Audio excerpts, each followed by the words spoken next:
શ્રી ગણેશાય નમઃ. શ્રી હરે. શ્રીમદ ભાગવત સુધા સાગર શુક સાગર સરળ ગુજરાતી વ્યાખ્યા. 10મો સ્કંદ 8મો અધ્યાય. નામકરણ, સંસ્કાર અને બાળ લીલા.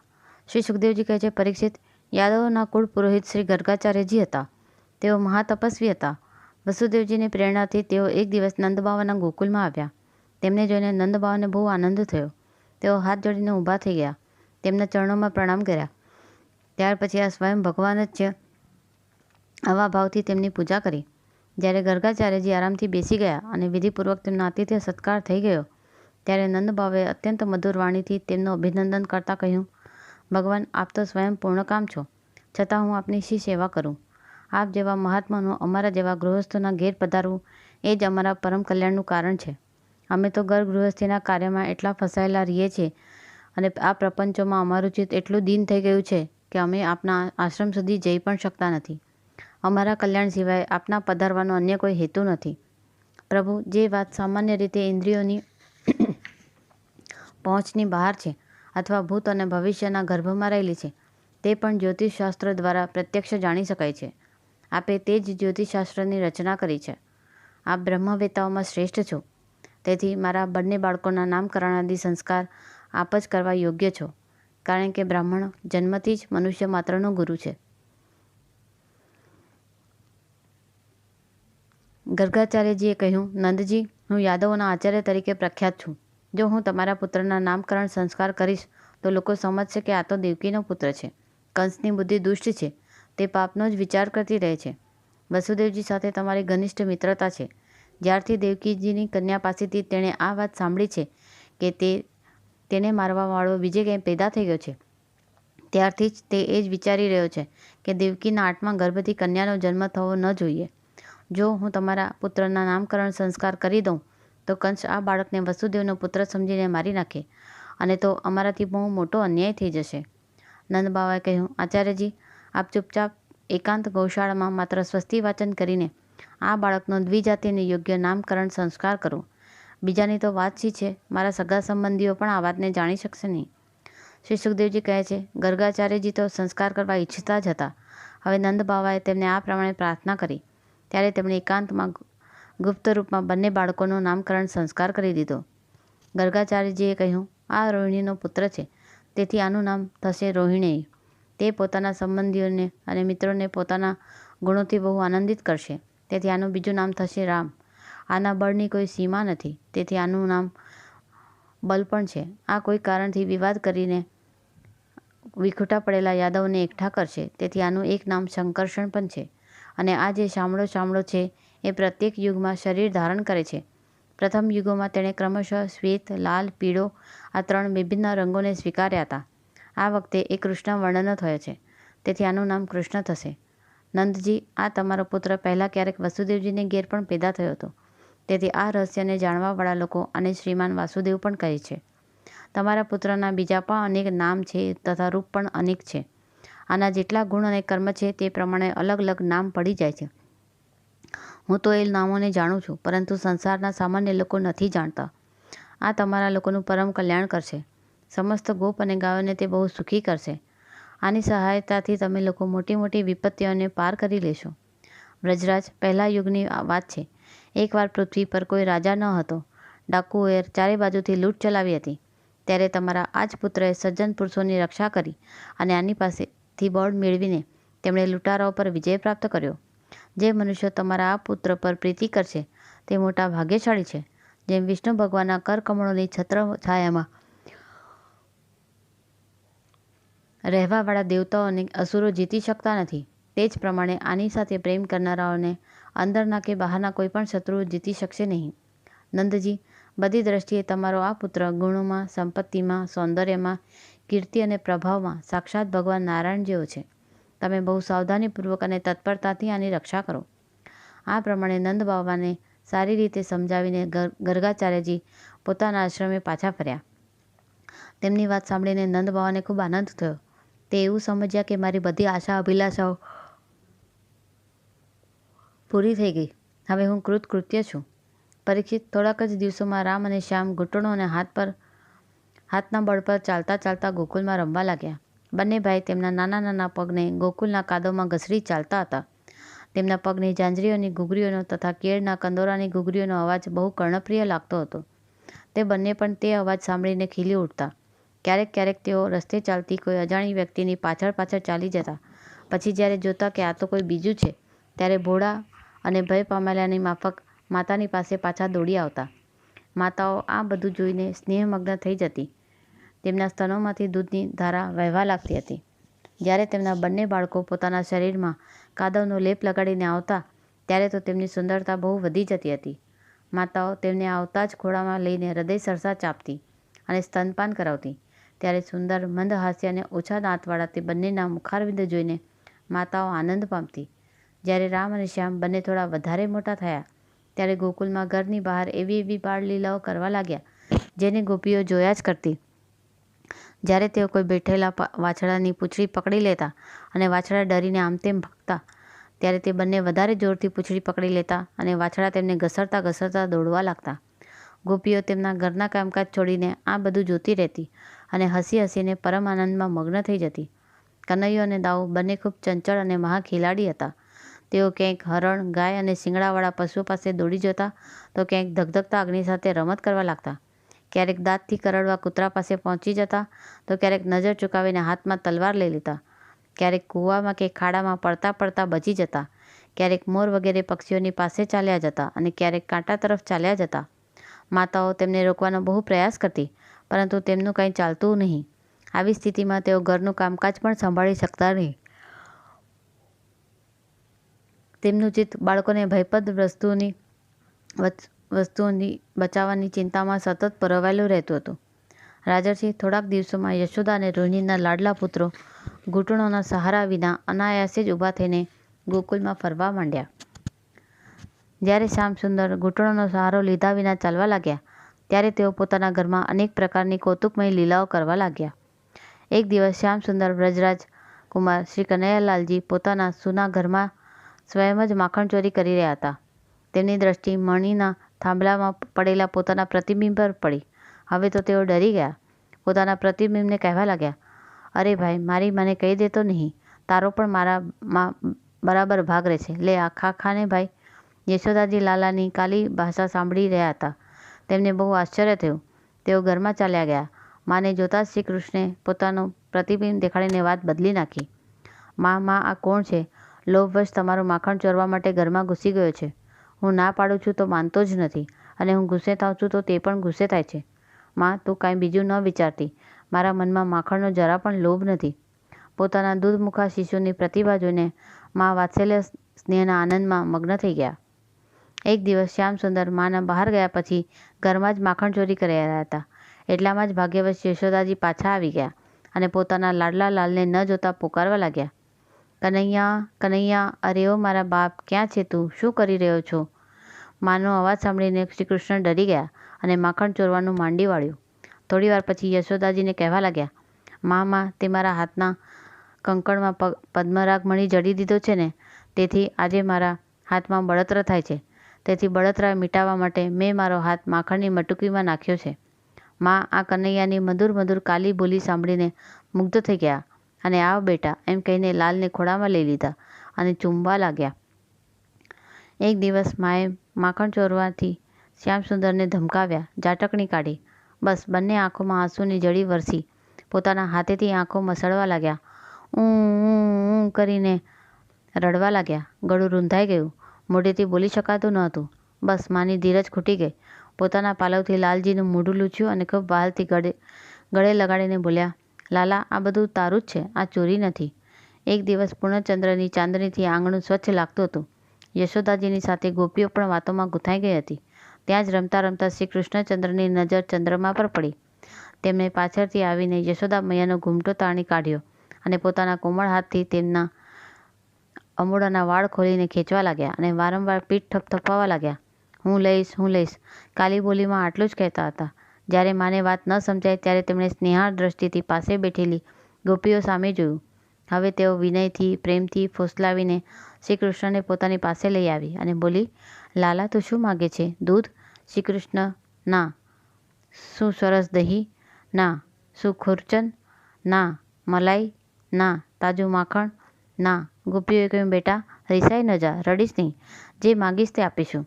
શ્રી કૃષ્ણે ધીરેથી કહ્યું, મારે ઘરની કોઈ ચીજ નથી જોઈતી, અને આંગળી ઉઠાવીને ચંદ્રમા તરફ સંકેત કર્યો. ગોપીઓ બોલી, અરે મારા બાપ, આ કંઈ માખણનો લોંદો થોડો છે? અરે રે, આ અમે કેવી રીતે આપીએ? આ તો વાલો વાલો હંસ આકાશમાં સરોવરમાં તરી રહ્યો છે. શ્રી કૃષ્ણે કહ્યું, મારે તો એ જોઈએ જ છે. મારે તેની સાથે રમવું છે. હમણાં જ લાવી આપો, જલ્દી કરો. તે દૂર ચાલ્યો જાય તે પહેલાં જ મને લાવી આપો. પછી વધારે હઠ કરી જમીન પર પગ પછાડી પછાડીને આપો આપો કહેવા લાગ્યા, અને પહેલાંથી પણ વધારે રડવા લાગ્યા. બીજી ગોપીએ કહ્યું, બેટા રામ રામ, આમણે તમને ફોસલાવી દીધા. આ રાજહંસ નથી, આ તો આકાશમાં રહેવાવાળો ચંદ્રમા છે. શ્રી કૃષ્ણે હઠ પકડી, મને તો એ જ આપો. તેની સાથે રમવાની મારી બહુ ઈચ્છા છે. હમણાં જ આપો, હમણાં જ આપો. જ્યારે બહુ રડવા લાગ્યા ત્યારે યશોદાજીએ ખોળામાં લઈ લીધા અને વાલ કરતાં બોલ્યા, મારા પ્રાણ, આ નથી તો રાજહંસ અને ન ચંદ્રમા છે તો આ માખણ જ, પરંતુ તને આપવા યોગ્ય નથી. જો તેમાં કાળું કાળું વિષ લાગેલું છે. તે ઉત્તમ હોવા છતાં તેને કોઈ ખાતું નથી. શ્રી કૃષ્ણે કહ્યું, મૈયા મૈયા, આમાં વિષ કઈ રીતે લાગી ગયું? વાત બદલાઈ ગઈ. માએ ખોળામાં લઈ મીઠા શબ્દોમાં કથા સંભળાવવાનો પ્રારંભ કર્યો. મા દીકરા વચ્ચે પ્રશ્નોત્તરી શરૂ થઈ. લાલા, એક ક્ષીરસાગર છે. મા, એ કેવો છે? બેટા, આ તો તું જે દૂધ પીએ છે ને તે દૂધ જ એક સમુદ્ર છે. મા, કેટલી ગાયોનું દૂધ ભેગું કર્યું છે ત્યારે સમુદ્ર બન્યો છે. કનૈયા, તે ગાયનું દૂધ નથી. અરે મા, તું મને ફોસલાવી રહી છે. ભલા ગાય વિના દૂધ હોતું હશે? બેટા, જેમણે ગાયોમાં દૂધ બનાવ્યું છે તે ગાય વિના પણ દૂધ બનાવી શકે છે. મા, એ કોણ છે? તે ભગવાન છે, પણ ગકાર વિનાનો, અથવા તેની પાસે કોઈ જઈ શકતું નથી એવા છે. સારું, હવે આગળ કહે. એકવાર દેવતાઓ અને દૈત્યોમાં લડાઈ થઈ. અસુરોને મોહિત કરવા માટે ભગવાને ક્ષીરસાગરનું મંથન કર્યું, મંદરાચલનો રવૈયો કર્યો, વાસુકી નાગનું નેતૃત્વ. એક બાજુ દેવતાઓ અને બીજી બાજુ દાનવો વલોવા લાગ્યા. જેમ ગોપીઓ દહીં વલોવે છે એમ ને મા, હા બેટા, તેમાંથી જ કાલકૂટ નામનું વિષ નીકળ્યું. મા, વિષ તો શાપમાં હોય છે, દૂધમાં કઈ રીતે નીકળ્યું? બેટા, જ્યારે શંકર ભગવાને તે વિષ પી લીધું ત્યારે તેના થોડા છાંટા જમીન પર પડ્યા. તે પીને સાપ વિષધર થઈ ગયા. તો બેટા, ભગવાનની જ એવી કોઈ લીલા છે જેથી દૂધમાંથી વિષ નીકળ્યું. સારું મા, એ તો બરાબર છે. બેટા, ચંદ્રમા તરફ દેખાડતા આ માખણ પણ તેમાંથી જ નીકળ્યું છે, તેથી થોડું વિષ એમાં પણ લાગી ગયું. જોજો, એને જ લોકો કલંક કહે છે. તો મારા પ્રાણ, તું ઘરનું જ માખણ ખા. કથા સાંભળતા સાંભળતા શ્યામ સુંદરની આંખોમાં નિંદ્રા આવી ગઈ અને માએ તેમને પલંગ પર સુવાડી દીધા. વ્રજવાસીઓના આ કાનજી સ્વયં ભગવાન છે, પરમ સુંદર અને પરમ મધુર. હવે તેઓ અને બલરામ પોતાની વયના મિત્ર બાળકો સાથે રમવા માટે નીકળીને વ્રજની ભાગ્યશાળી સ્ત્રીઓને આનંદ આપતા રમવા લાગ્યા. ગોપીઓ તેમની કુમારાવસ્થાની સુંદર ચપળતા નિહાળીને જોયા જ કરતી. એક દિવસ તે બધી ગોપીઓ મળીને નંદબાવાને ઘેર આવી અને યશોદા માતા સાંભળે એ રીતે કહેવા લાગી, ઓ યશોદા, આ તારો કાનો બહુ નટખટ થઈ ગયો છે. ગાયો ધોવાનો સમય ન હોય તો પણ આ વાછડાને છોડી દે છે, અને અમે ધમકાવીએ છીએ ત્યારે મોટે મોટેથી હસવા લાગે છે. આ ચોરીની અદ્ભુત તરકીબો કરીને અમારા મીઠા દહીં દૂધ ચોરીને ખાઈ જાય છે. માત્ર એકલો જ ખાતો હોત તો કંઈ વાંધો નહોતો, પણ આ તો બધું જ દૂધ દહીં વાંદરાઓને વેચી દે છે, અને તે પણ પેટ ભરાઈ જતાં ખાઈ ન શકે ત્યારે એ અમારા દહીં દૂધના માટલા ફોડી નાખે છે. જો ઘરમાં એને કોઈ વસ્તુ ન મળે તો તે ઘરના લોકો પર બહુ ખીજાય છે અને અમારા બાળકોને રોવડાવીને ભાગી જાય છે. જ્યારે અમે દહીં દૂધને શિકા પર મૂકી દઈએ છીએ અને તેના નાના હાથ ત્યાં સુધી પહોંચતા નથી, ત્યારે તે પાટલા અને ખાંડાણિયા ઉપર ઉપરાઉપરી ગોઠવીને તે લઈ લેવાનો અનેક ઉપાયો કરે છે. કોઈ વાર અમે દહીં વગેરેના વાસણો સિક્કાઓ ઉપર ઢાંકીને મૂકીએ છીએ તો એ પણ તે વાસણમાં દહીં દૂધ રહેલા જાણીને તેમાં નીચેથી બાકું પાડે છે, અને ઊંચા સ્થળે પણ બાકું કઈ રીતે પડાય તે બધું એ સારી પેટે જાણે છે. જ્યારે અમે અંધારામાં અમારી વસ્તુઓને છુપાવી રાખીએ છીએ ત્યારે હે નંદરાણી, તમે જે તેને અનેક રત્નોના આભૂષણો પહેરાવ્યા છે ને તેના પ્રકાશથી તે પોતાની મેળે બધું જોઈ લે છે. તેના અંગમાં પણ એવી જ્યોતિ છે કે જેનાથી તેને બધું જ દેખાઈ જાય છે. આ એટલો ચાલાક છે કે કોણ ક્યારે ક્યાં હોય છે તેનું ધ્યાન રાખે છે, અને અમે બધા ઘરના કામકાજમાં લાગેલા હોઈએ ત્યારે તે પોતાનું કામ ચૂપકીથી કરી લે છે. આટલું કર્યા પછી પણ તે નિર્લજ્જ તો કેવો છે, ઉલટા અમને જ ચોર બનાવે છે અને અમારા ઘરનો એ માલિક બની જાય છે. એટલું જ નહીં, આ અમારા લીપેલા પોતેલા સ્વચ્છ ઘરોમાં શૌચ આદિ ક્રિયાઓ કરે છે. જરા જુઓ તો તેની સામે, ત્યાં તો ચોરીની અનેક તરકીબો કરીને પોતાનું કામ સાધી લે છે, અને અહીં જાણે પથ્થરની મૂર્તિ ઊભી છે. વાહ રે ભોળા ભલા સાધુ, આ પ્રમાણે ગોપીઓ કહેતી જતી અને શ્રી કૃષ્ણના ભીતચકિત ડરી ગયા જેવા નેત્રોથી યુક્ત મુખકમળને નિહાળતી જતી હતી. તેમની આ દશા જોઈને નંદરાણી યશોદા ગોપીઓના મનનો ભાવ જાણી લેતા અને તેમના હૃદયમાં સ્નેહ અને આનંદનું પૂર આવી જતું. તેઓ એ રીતે હસવા લાગતા કે તે પોતાના લાડલા કનૈયાને ઠપકો પણ આપી શકતા નહીં. ધમકાવવાની વાત તો બાજુ પર રહી. ભગવાનની લીલા પર વિચાર કરતાં એ વાતનું સ્મરણ રાખવું જોઈએ કે ભગવાનનું લીલાધામ, ભગવાનની લીલા પાત્ર, ભગવાનનું લીલા શરીર અને તેમની લીલા પ્રાકૃત નથી. ભગવાનમાં દેહનો ભેદ નથી. મહાભારતમાં આવ્યું છે કે પરમાત્માનું શરીર પંચભૂતોથી બનેલું નથી. જે મનુષ્ય શ્રી કૃષ્ણ પરમાત્માના શરીરને ભૌતિક જાણે છે કે માને છે, તેનો બધા શ્રોત સ્માર્ત કર્મોમાંથી બહિષ્કાર કરી દેવો જોઈએ. અર્થાત તેને કોઈ પણ શાસ્ત્રીય કર્મોમાં અધિકાર નથી, ત્યાં સુધી કે તેનું મુખ જોવાથી પણ વસ્ત્રો સહિત સચેલ સ્નાન કરવું જોઈએ. શ્રીમદ ભાગવતમાં જ બ્રહ્માજીએ ભગવાનની સ્તુતિ કરતાં કહ્યું છે, આપે અમારા પર કૃપા કરવા માટે આ સ્વેચ્છામય સચ્ચિદાનંદ રૂપ પ્રગટ કર્યું છે. તે પંચમહાભૂતોનું કદાપી નથી. આથી એ સ્પષ્ટ જ છે કે ભગવાનનું બધું જ અપ્રાકૃત હોય છે. આ જ પ્રમાણે આ માખણચોરીની લીલા પણ અપ્રાકૃત દિવ્ય જ છે. જો ભગવાનના નિત્ય પરમધામમાં અભિન્ન રૂપે નિત્ય નિવાસ કરવાવાળી નિત્ય સિદ્ધા ગોપીઓની દ્રષ્ટિ ન જોતા માત્ર સાધનચિત સિદ્ધા ગોપીઓની દ્રષ્ટિથી જોવામાં આવે તો પણ તેમની સાધના એટલી કઠોર હતી, તેમની લાલસા એટલી અનન્ય હતી, તેમનો પ્રેમ એટલો વ્યાપક હતો અને એમની લગન એટલી વાસ્તવિક હતી કે ભક્તોની ઈચ્છા પૂરી કરવામાં કલ્પતરુ પ્રેમરસમય ભગવાન તેમની ઈચ્છા અનુસાર સુખ પહોંચાડવા માટે માખણચોરીની લીલા કરીને તેમની ઈચ્છિત પૂજા ગ્રહણ કરે, ચિરહરણ કરીને તેમને રયોસયો ભગવાનમાં વ્યવધાનનો પડદો ઉઠાવી લે અને રાસલીલા કરીને તેમને દિવ્ય સુખ પહોંચાડે, તે કોઈ મોટી વાત નથી. ભગવાનની નિત્ય સિદ્ધા ચિદાનંદમયી ગોપીઓ સિવાય બીજી ઘણી ગોપીઓ હતી જે પોતાની મહાન સાધનાના ફળ સ્વરૂપ ભગવાનની મુક્ત જનવાંછિત સેવા કરવા માટે ગોપીઓના રૂપમાં અવતરી હતી. તેમનામાંના કેટલીક પૂર્વજન્મની દેવકન્યાઓ હતો, કેટલીક શ્રુતિઓ હતી, કેટલીક તપસ્વી ઋષિઓ હતી અને થોડી ભક્ત હતી. એમની કથાઓ જુદા જુદા પુરાણોમાં મળે છે. શ્રુતિરૂપા ગોપીઓ જે નેતિ દ્વારા નિરંતર પરમાત્માનું વર્ણન કરતી રહેવાથી પણ તેમને સાક્ષાત રૂપે પ્રાપ્ત થઈ શકતી નથી. ગોપીઓની સાથે ભગવાનના દિવ્ય રસમય વિહારની વાતો જાણીને તે ગોપીઓની ઉપાસના કરે છે અને છેવટે સ્વયં ગોપી રૂપમાં પરિણિત થઈને ભગવાન શ્રી કૃષ્ણને સાક્ષાત પોતાના પ્રિયતમના રૂપમાં પ્રાપ્ત કરે છે. તેમાં મુખ્ય શ્રુતિઓના નામ છે ઉદ્ગીતા, સુગીતા, કલગીતા, કલંઠિકા અને વિપંચી વગેરે. ભગવાનના રામાવતારમાં તેમને જોઈને મુગ્ધ થયેલા અને પોતાની જાતને તેમના સ્વરૂપ સૌંદર્ય પર ન્યોછાવર કરી દેનારા સિદ્ધ ઋષિઓની પ્રાર્થનાથી પ્રસન્ન થઈને ભગવાને તેમને ગોપી થઈને પ્રાપ્ત કરવાનું વરદાન આપ્યું હતું. તે ઋષિ વ્રજમાં ગોપી રૂપે અવતર્યા હતા. આ સિવાય મિથિલાની ગોપી, કૌશલની ગોપી, અયોધ્યાની ગોપી, પુલિંદ ગોપી, રમા, વૈકુંઠ, શ્વેતદ્વીપ વગેરેની ગોપીઓ અને જાલંધરીઓ ગોપી વગેરે ગોપીઓના અનેક જૂથ હતા, જેમને ઘોર તપસ્યા કરીને ભગવાન પાસેથી વરદાન પ્રાપ્ત કરીને ગોપી રૂપે અવતરવાનું સૌભાગ્ય પ્રાપ્ત થયું હતું. પદ્મપુરાણના પાતાલખંડમાં એવા કેટલાય ઋષિઓનું વર્ણન છે જેઓ ઘણી કઠોર તપસ્યા વગેરે કરીને અનેક કલ્પો બાદ ગોપી સ્વરૂપને પ્રાપ્ત થયા હતા. તેમનામાંથી થોડાક નીચે પ્રમાણે છે. ઉગ્રતપા નામના ઋષિ હતા. તેઓ અગ્નિહોત્રી અને મહાતપસ્વી હતા. તેમની તપસ્યા અદ્ભુત હતી. તેમણે પંચદશાક્ષર મંત્રનો જાપ અને રાસબિહારી નવકિશોર શ્યામસુંદરજીનું ધ્યાન કર્યું. 100 કલ્પો પછી તેઓ સુનંદ નામના ગોપની કન્યા સુનંદા થયા. એક સત્યપા નામના મુનિ હતા. તેઓ સૂકા પાંદડા ખાઈને દશાક્ષર મંત્રનો જપ અને શ્રી રાધાજીના બંને હાથ પકડીને નાચી રહેલા શ્રી કૃષ્ણનું ધ્યાન કરતા હતા.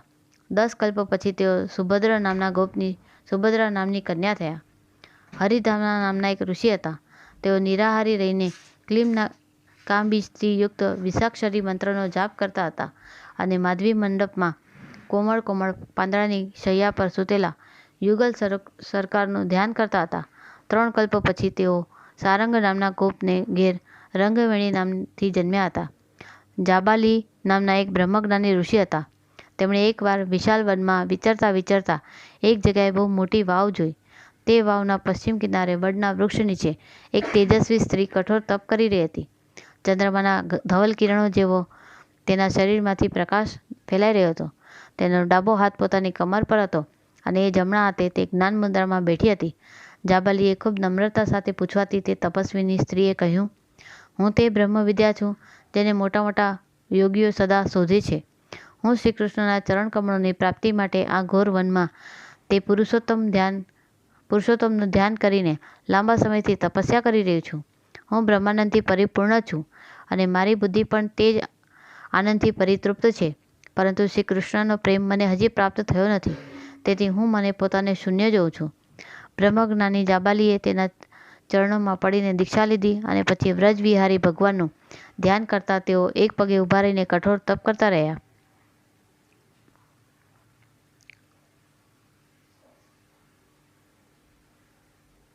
નવકલ્પ પછી પ્રચંડ નામના ગોપને ઘેર તેઓ ચિત્રગંધા રૂપે પ્રગટ થયા. કુશધ્વજ નામના બ્રહ્મ ઋષિના પુત્ર શુચિશ્રવા અને સુવર્ણ દેવતત્વને જાણવાવાળા હતા. તેમણે શીર્ષાસન કરીને હંસ મંત્રનો જપ કરીને સુંદર કંદર્પતુલ્ય ગોકુલવાસી 10 વર્ષની ઉંમરના શ્રી કૃષ્ણનું ધ્યાન કરીને ઘોર તપસ્યા કરી. કલ્પ પછી તેઓ વ્રજમાં સુધીર નામના ગોપને ઘેર જન્મ્યા. આ જ પ્રમાણે ઘણી ગોપીઓના પૂર્વજન્મોની કથાઓ મળે છે. વિસ્તાર ભયથી બધાનો ઉલ્લેખ અહીં કર્યો નથી. ભગવાન માટે આટલી તપસ્યા કરીને આટલી તલ્લીનતા સાથે સાધના કરીને જે ત્યાગી ભગવત પ્રેમીઓએ ગોપીઓનું તન મન પ્રાપ્ત કર્યું હતું, તેમની અભિલાષા પૂરી કરવા માટે, તેમને આનંદનું દાન આપવા માટે જો ભગવાન તેમની મનગમતી લીલા કરે છે તો તેમાં આશ્ચર્ય અને અનાચારની વાત ક્યાં છે? રાસલીલાના પ્રસંગમાં સ્વયં ભગવાને ગોપીઓને કહ્યું છે, ગોપીઓ, તમે લોક પરલોકના તમામ બંધનોને કાપીને મારી સાથે નિષ્કપટ પ્રેમ કર્યો છે. જો હું તમારામાંથી દરેકને માટે અલગ અનંતકાલ સુધી જીવન ધારણ કરીને તમારા પ્રેમનો બદલો ચૂકવવા ચાહું તો પણ ચૂકવી શકતો નથી. હું તમારો ઋણી છું અને ઋણી જ રહીશ. તમે મને પોતાના સાધુ સ્વભાવથી ઋણ રહિત માનીને હજી વધારે ઋણી બનાવો છો. એ જ ઉત્તમ છે. સર્વલોક મહેશ્વર ભગવાન શ્રી કૃષ્ણ સ્વયં જે મહાભાગ્યશાળી ગોપીઓના ઋણી રહેવા ઈચ્છે છે, તેમની ઈચ્છા ઉત્પન્ન થાય તે પહેલાં જ ભગવાન પૂરી કરી દે, એ તો સ્વાભાવિક છે. ભલા વિચાર તો કરો, શ્રી કૃષ્ણમાં જેમના પ્રાણ રહેલા છે, શ્રી કૃષ્ણ રસ ભાવિત મતી ગોપીઓના મનની કેવી સ્થિતિ હતી? ગોપીઓનું તન મન ધન બધું જ પ્રાણપ્રિયતમ શ્રી કૃષ્ણનું હતું.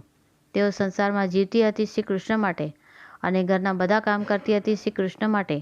તેમની નિર્મળ અને યોગ્યોને દુર્લભ એવી પવિત્ર બુદ્ધિમાં શ્રી કૃષ્ણના સિવાય પોતાનું કંઈ હતું જ નહીં. શ્રી કૃષ્ણ માટે જ, શ્રી કૃષ્ણને સુખ આપવા માટે જ શ્રી કૃષ્ણનું પોતાની સામગ્રીથી જ પૂજન કરીને શ્રી કૃષ્ણને સુખી જોઈને તે સુખી થતી હતી. પ્રાતઃકાળે નિંદ્રામાંથી જાગ્યા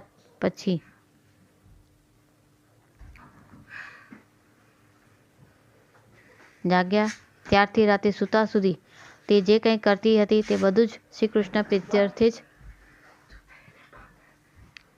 કરતી હતી, ત્યાં સુધી કે તેમની નિંદ્રા પણ શ્રી કૃષ્ણમાં જ થતી હતી. સ્વપ્ન અને સુષુપ્તિ બંનેમાં તે શ્રી કૃષ્ણની મધુર અને શાંત લીલાઓ જોતી અને અનુભવ કરતી હતી. રાતના દહીં જમાવતા શ્યામસુંદરની મધુર છબીનું ધ્યાન કરીને પ્રેમમયી દરેક ગોપી એવી અભિલાષા કરતી હતી કે મારું દહીં સુંદર જામે. શ્રી કૃષ્ણ માટે તેને વલોવીને ઉત્તમ અને ઘણું માખણ કાઢીશ અને તેને એટલા જ ઊંચા શિખા પર રાખીશ કે જે શ્રી કૃષ્ણના હાથ સહેજ પહોંચી શકે. પછી મારા પ્રાણધન શ્રી કૃષ્ણ પોતાના મિત્રોને લઈને હસતા અને રમતા રમતા મારા ઘરમાં પધારશે, માખણ લૂંટશે અને પછી મિત્રો અને વાંદરાઓને લૂંટાવશે. આનંદિત થઈને મારા આંગણામાં નાચે અને કોઈ ખૂણામાં છુપાઈને આ લીલાને મારી આંખે જોઈને મારું જીવન સફળ કરું અને પછી ઓચિંતા તેને પકડીને મારા હૃદયે ચાંપી દઉં. સુરદાસજીએ ગાયું છે, મૈયારી મોહી માખન ભાવે, જો મેવા પકવાન કહતી તું મોહી નહીં રુચિ આવે. ब्रज जुवती इक पाछे ढाड़ी सुनत श्याम की बात, मन मन कहती कबहू अपने घेर देखो माखन खात. बैठे जाए मथनिया के ढीग में तब रहो छपानी, सूरदास प्रभु अंतर जामी ग्वाविल મન કી જાની. એક દિવસ શ્યામ સુંદર કહેતા હતા, માં, મને માખણ ભાવે છે. તું મેવા પકવાન માટે કહે છે, પરંતુ મને તો તે ગમતા જ નથી. ત્યાં જ પાછળ એક ગોપી ઊભી ઊભી શ્યામ સુંદરની વાત સાંભળી રહી હતી. તેણે મનમાં જ કામના કરી કે હું ક્યારે આમને મારે ઘેર માખણ ખાતા જોઈશ. તે ઘોડી પાસે જઈને બેસશે ત્યારે હું છુપાઈ જઈશ. પ્રભુ તો અંતર્યામી છે. ગોપીના મનની વાત જાણી ગયા અને તેને ઘેર પહોંચી ગયા તથા તેના ઘરનું માખણ ખાઈને તેમની કામના પૂરી કરી. ગયે શ્યામ તિહી ગ્વાલીને કે ઘેર. તેને એટલો આનંદ થયો કે તે ફૂલી નહોતી સમજતી. સૂરદાસજી ગાય છે તે ખુશીથી ફૂલાઈને અધર અધર ચાલવા લાગી. આનંદ તેના હૃદયમાં સમાતો ન હતો.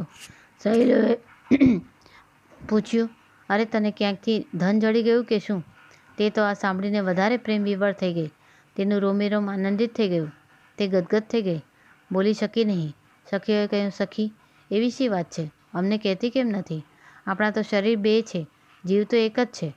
તું અને હું બંને એક રૂપ જ છીએ. ભલા મારાથી છુપાવવાની કઈ વાત છે? ત્યારે તેના મોઢામાંથી એટલું જ નીકળ્યું, મેં આજે એનું અનુપ રૂપ જોયું છે. બસ ફરીથી વાણી રૂંધાઈ ગઈ અને પ્રેમાસુરે વહેવા લાગ્યા. બધી ગોપીઓની આવી જ દશા હતી.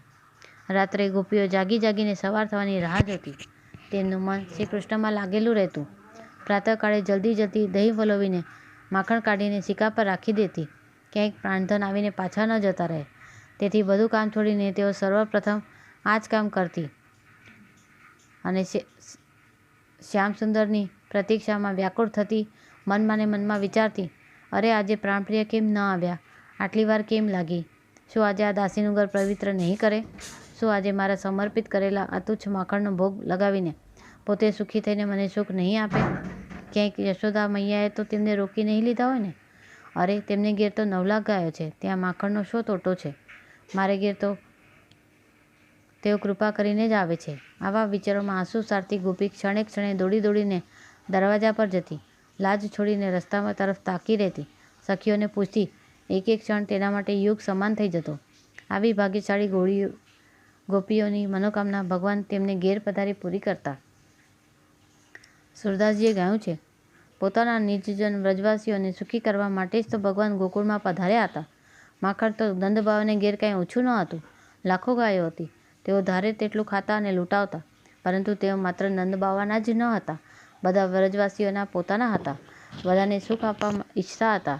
ગોપીઓની ઈચ્છા પૂરી કરવા માટે જ તેઓ તેમને ઘેર જતા હતા અને ચોરી ચોરીને માખણ ખાતા હતા. આ વાસ્તવમાં ચોરી નથી. આ તો ગોપીઓની પૂજા પદ્ધતિનો ભગવાને સ્વીકાર કર્યો હતો. ભક્તવત્સલ ભગવાન ભક્તની પૂજા કેમ ન સ્વીકારે? ભગવાનની આ દિવ્ય લીલા માખણ ચોરીનું રહસ્ય ન જાણવાને લીધે જ અમુક લોકો તેને આદર્શથી વિપરીત કહે છે. તેમણે પહેલાં સમજવું જોઈએ કે ચોરી શી વસ્તુ છે, તે શેની થાય છે અને કોણ કરે છે. ચોરી એને કહે છે જ્યારે કોઈ બીજાની વસ્તુ તેની ઈચ્છા વિના, અજાણતા અને ભવિષ્યમાં પણ તે જાણી ન શકે એવી ઈચ્છા રાખીને લઈ લેવામાં આવે છે. ભગવાન શ્રી કૃષ્ણ ગોપીઓને ઘેર માખણ લેતા હતા ગોપીઓની ઈચ્છાથી, ગોપીઓથી છાના નહીં. તેમની જાણકારીમાં, તેમની સામે જ, પછી જણાવવાની કોઈ વાત જ નહીં. તેમની સામે જ દોડીને ભાગી જતા હતા. બીજી મહત્વની વાત એ છે કે સંસારમાં અથવા સંસારની બહારની એવી કઈ વસ્તુ છે જે શ્રી ભગવાનની નથી અને તેઓ તેની ચોરી કરે છે. ગોપીઓનું તો જે હતું તે બધું જ ભગવાનનું જ હતું. તેઓ ભલા શેની ચોરી કરે? હા, ચોર તો વાસ્તવમાં તે લોકો છે જે ભગવાનની વસ્તુને પોતાની માનીને મમતા આસક્તિમાં ફસાઈ જાય છે અને દંડને પાત્ર બને છે. ઉપરોક્ત બધી દ્રષ્ટિએ એ જ સિદ્ધ થાય છે કે માખણ ચોરી એ ચોરી ન હતી, ભગવાનની દિવ્ય લીલા હતી. અસલમાં ગોપીઓએ એમની અધિકતાથી જ ભગવાનનું પ્રેમનું નામ ચોરી રાખી છે. ચોર રાખી દીધું હતું, કારણ કે તેઓ તેમના ચિત્તચોર તો હતા જ. જે લોકો ભગવાન શ્રી કૃષ્ણને ભગવાન નથી માનતા, જો કે તેમને શ્રીમદ ભાગવતમાં વર્ણવેલી લીલા પર વિચાર કરવાનો કોઈ અધિકાર નથી, પરંતુ તેમની દ્રષ્ટિએ પણ આ પ્રસંગમાં કોઈ વાંધાજનક વાત નથી, કારણ કે શ્રી કૃષ્ણ તે સમયે લગભગ 2-3 વર્ષના બાળક હતા અને ગોપીઓ બહુ જ પ્રેમને લીધે તેમના એવા મધુર પરાક્રમ જોવા ઈચ્છતી હતી. આશા છે આથી શંકા કરનારાઓને કંઈક સંતોષ થશે. એક દિવસ બલરામ વગેરે ગોપ બાળકો શ્રી કૃષ્ણ સાથે રમી રહ્યા હતા. તે લોકોએ માં જશોદાજીને આવીને કહ્યું, માં કનૈયાએ માટી ખાધી છે. માટી ખાવાના કારણો. ભગવાન શ્રી કૃષ્ણે વિચાર કર્યો કે મારામાં શુદ્ધ સત્વગુણ જ રહે છે અને આગળ ઘણા રજોગુણી કર્મ કરવાના છે. તેના માટે થોડી રજ ભેગી લઈ લો. સંસ્કૃત સાહિત્યમાં પૃથ્વીનું નામ ક્ષમા પણ છે. શ્રી કૃષ્ણે જોયું કે ગોપ બાળકો દિલ દઈને મારી સાથે રમે છે, ક્યારેક ક્યારેક અપમાન પણ કરે છે. તેમની સાથે ક્ષમાનો અંશ ધારણ કરીને જ રમવું જોઈએ, જેથી કોઈ વિઘ્ન ન આવે. સંસ્કૃતમાં પૃથ્વીને રસા પણ કહે છે. શ્રી કૃષ્ણે વિચાર્યું, બધા રસ તો લઈ જ ચૂક્યો છું, હવે રસનું આસ્વાદન કરું. આ અવતારમાં પૃથ્વીનું હિત કરવું છે, તેથી તેનો થોડો અંશ મોઢામાં રહેલા દ્વિજો દાંતોને પહેલાં દાન કરી દેવો જોઈએ. બ્રાહ્મણો શુદ્ધ સાત્વિક કર્મમાં લાગેલા રહે છે. હવે તેમણે અસુરોનો સંહાર કરવા માટે કંઈક રાજસ કર્મ પણ કરવા જોઈએ. આવું જણાવવા માટે તેમણે જાણે મોઢામાં રહેલા દ્વિજોને દાંતોને રસથી યુક્ત કર્યા. પહેલાં વિષપાન કર્યું હતું, માટી ખાઈને તેની દવા કરી. પહેલાં ગોપીઓનું માખણ ખાધું, ઠપકો આપવાથી માટી ખાઈ લીધી, જેથી મોઢું સાફ થઈ જાય. ભગવાન શ્રી કૃષ્ણના ઉદરમાં રહેવાવાળા કોટી કોટી બ્રહ્માંડોના જીવોની વ્રજની રજ, ગોપીઓની ચરણ રજ પ્રાપ્ત કરવા માટે વ્યાકુળ થઈ રહ્યા હતા. તેમની ઈચ્છા પૂરી કરવા માટે ભગવાને માટી ખાધી. ભગવાન પોતે જ પોતાના ભક્તોની ચરણ રજ મુખ દ્વારા પોતાના હૃદયમાં ધારણ કરે છે. નાના બાળકો સ્વભાવથી જ માટી ખાતા હોય છે. હિતેશિણી યશોદાએ શ્રી કૃષ્ણનો હાથ પકડી લીધો. યશોદાજી જાણતા હતા કે આ હાથે માટી ખાવામાં મદદ કરી છે. ચોરનો સહાયક ચોર જ છે, તેથી તેમણે હાથ જ પકડ્યો. તે વખતે શ્રી કૃષ્ણની આંખો ભયથી ગભરાયેલી હતી. ભગવાનના નેત્રોમાં સૂર્યચંદ્રનો નિવાસ છે. તેઓ કર્મના સાક્ષી છે. તેમણે વિચાર્યું કે કોણ જાણે શ્રી કૃષ્ણ માટી ખાધાનો સ્વીકારશે કે ના પાડશે. હવે અમારે શું કરવું, એ ભાવને પ્રદર્શિત કરવા બંને નેત્રો ચકરાવા લાગ્યા. યશોદાજી ઠપકો આપતા કહેવા લાગ્યા, અલ્યાઓ ચપળ મનના કૃષ્ણ, તું હમણાં બહુ મનમાની કરવા લાગ્યો છે. તે છુપાઈને માટી કેમ ખાધી? જો આ તારા મિત્રો શું કહે છે? તારા મોટા ભાઈ દાઉ પણ તેમની સાક્ષી પૂરી છે. ભગવાન શ્રી કૃષ્ણે કહ્યું, માં, મેં માટી નથી ખાધી. આ બધા જૂઠા છે. જો તમે તેમની વાત સાચી માનો છો તો મારું મોઢું તમારી સામે જ છે. તમે તમારી આંખેથી જોઈ લો. યશોદાજીએ કહ્યું, સારું, જો એવું જ છે તો મોઢું ખોલ. યશોદાજીના કહેવાથી ભગવાન શ્રી કૃષ્ણે પોતાનું મોઢું ખોલી દીધું. માં, માટી ખાવાની બાબતમાં આ લોકો મારા એકલાનું નામ લઈ રહ્યા છે. મેં માટી ખાધી તો બધાએ ખાધી. જોઈ લો મારા મુખમાં રહેલા સંપૂર્ણ વિશ્વને. શ્રી કૃષ્ણે વિચાર કર્યો કે તે દિવસે મારા મોઢામાં વિશ્વ જોઈને માએ પોતાના નેત્ર બંધ કરી દીધા હતા. આજે પણ જ્યારે હું પોતાનું મોઢું ખોલીશ ત્યારે પણ એ તેમના નેત્રો બંધ કરી લેશે. એવું વિચારીને મોઢું ખોલી નાખ્યું.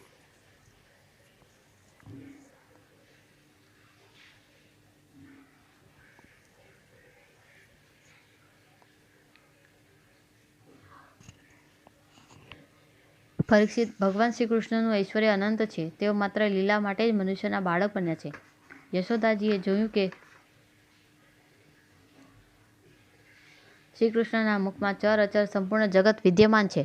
આકાશ, દિશાઓ, પર્વતો, દ્વીપો અને સમુદ્રો સહિત સંપૂર્ણ પૃથ્વી, વહેતો વાયુ, વૈદ્યુત, અગ્નિ, ચંદ્ર અને તારાઓની સાથે સંપૂર્ણ જ્યોતિષચક્ર, જળ, તેજ, પવન, વિયત, પ્રાણીઓને ચાલવા ફરવાનું આકાશ, વૈકારિક અહંકારના કાર્ય, દેવતા, મન, ઇન્દ્રિય,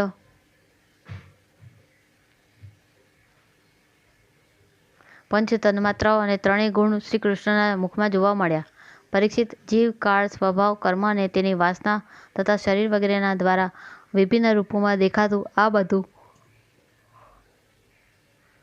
વિચિત્ર જગત પોતાની સાથે આખું વ્રજથી પહોળા કરેલા પુત્રના નાનકડા મુખમાં જોઈને યશોદાજી શંકામાં પડ્યા. તેઓ વિચારવા લાગ્યા કે આ કોઈ સ્વપ્ન છે કે ભગવાનની માયા? ક્યાંક મારી બુદ્ધિમાં તો ભ્રમ ઊભો નથી થઈ ગયો ને? સંભવ છે મારા બાળકમાં જ કોઈ જન્મજાત સિદ્ધિ હોઈ શકે, જે ચિત્ત, મન, કર્મ અને વાણી દ્વારા સારી પેઠે અને સુગમતાથી અનુમાનનો વિષય બનતા નથી. આ સંપૂર્ણ વિશ્વ જેમનો આશ્રિત છે, જે આના પ્રેરક છે અને જેમની સત્તાથી જ આની પ્રતીતિ થાય છે, જેમનું સ્વરૂપ સર્વથા અચિંત્ય છે, તે પ્રભુને હું પ્રણામ કરું છું. આ હું છું અને આ મારા પતિ તથા આ મારો પુત્ર છે. સાથે સાથે હું વ્રજરાજની સગળી સંપત્તિની સ્વામીની ધર્મપત્ની છું. આ ગોપીઓ, ગોપ અને ગોધન મારે આધીન છે. જેમની માયાથી મને આ પ્રકારની કુમતીએ ઘેરી લીધી છે, તે ભગવાન જ મારા એકમાત્ર આશ્રય છે. હું તેમને શરણે છું. જ્યારે આ પ્રમાણે યશોદાજી શ્રી કૃષ્ણનું તત્વ સમજી ગયા, ત્યારે સર્વશક્તિમાન, સર્વવ્યાપક પ્રભુએ પોતાની પુત્ર સ્નેહમયી વૈષ્ણવી યોગમાયાનો તેમના હૃદયમાં સંચાર કરી દીધો. યશોદાજી તરત જ તે ઘટનાને ભૂલી ગયા. તેમણે પોતાના વહાલા લાલને ખોળામાં લઈ લીધા. જે રીતે પહેલાં તેમના હૃદયમાં પ્રેમનો સમુદ્ર ઉમટી રહ્યો હતો, તે જ રીતે ફરીથી ઉમટવા લાગ્યો. બધા વેદ, ઉપનિષદો, સાંખ્ય, યોગ અને ભક્તો જેના મહાત્મ્યનું ગાન કરતા ધરાતા નથી, તે જ ભગવાને યશોદાજી પોતાના પુત્ર માનતા હતા. રાજા પરીક્ષિતે પૂછ્યું, હે ભગવાન, નંદબાવે એવી કઈ મોટી કઈ બહુ મોટી માંગલિક સાધના કરી હતી અને પરમ ભાગ્યશાળી યશોદાજીએ પણ એવી કઈ તપસ્યા કરી હતી કે જેને લીધે સ્વયં ભગવાને પોતાના શ્રીમુખથી તેમનું સ્તનપાન કર્યું.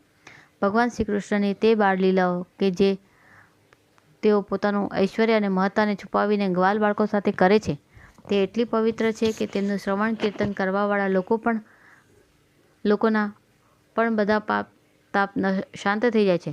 ત્રિકાળદર્શી જ્ઞાની પુરુષો આજે પણ તે લીલાઓનું ગાન કરતા રહે છે. તે જ લીલાઓ તેમના જન્મદાતા દેવકી વસુદેવજીને જોવા સુદ્ધા મળી નથી અને નંદ યશોદાજી તેનું અપાર સુખ લૂંટી રહ્યા છે. આનું શું કારણ?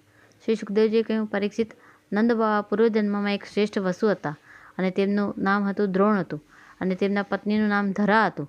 તેમણે બ્રહ્માજીના આદેશોનું પાલન કરવાની ઈચ્છાથી તેમને કહ્યું, ભગવાન, જ્યારે અમે પૃથ્વી પર જન્મ લઈએ ત્યારે જગદીશ્વર ભગવાન શ્રી કૃષ્ણમાં અમારી અનન્ય પ્રેમમયી ભક્તિ રહે, જે ભક્તિ દ્વારા સંસારના લોકો અનાયાસે જ દુર્ગતિઓને પ્રાપ્ત કરી જાય છે. બ્રહ્માજીએ કહ્યું, એવું જ થશે. તે જ પરમ યશસ્વી ભગવન્મય દ્રોણ બ્રજમાં ઉત્પન્ન થયા અને તેમનું નામ થયું નંદ, અને તે જ ધરા આ જન્મમાં યશોદાના નામથી તેમના પત્ની થયા. પરીક્ષિત, હવે આ જન્મમાં જન્મ મૃત્યુના ચક્કરમાંથી છોડાવનાર ભગવાન તેમના પુત્ર થયા અને સઘળા ગોપગોપીઓની અપેક્ષાએ આ પતિ પત્ની નંદ અને યશોદાજીનો તેમના પર અત્યંત પ્રેમ થયો. બ્રહ્માજીની વાત સત્ય ઠેરવવા માટે ભગવાન શ્રી કૃષ્ણ બલરામજીની સાથે વ્રજમાં રહીને સઘળા વ્રજવાસીઓને પોતાની બાળ લીલાથી આનંદ આપવા લાગ્યા. એથી શ્રીમદ્ ભાગવત મહાપુરાણનો 10મા સ્કંદનો 8મો અધ્યાય સમાપ્ત. હરિ ઓમ તસ્ત, હરિ ઓમ તસ્ત, હરિ ઓમ તસ્ત.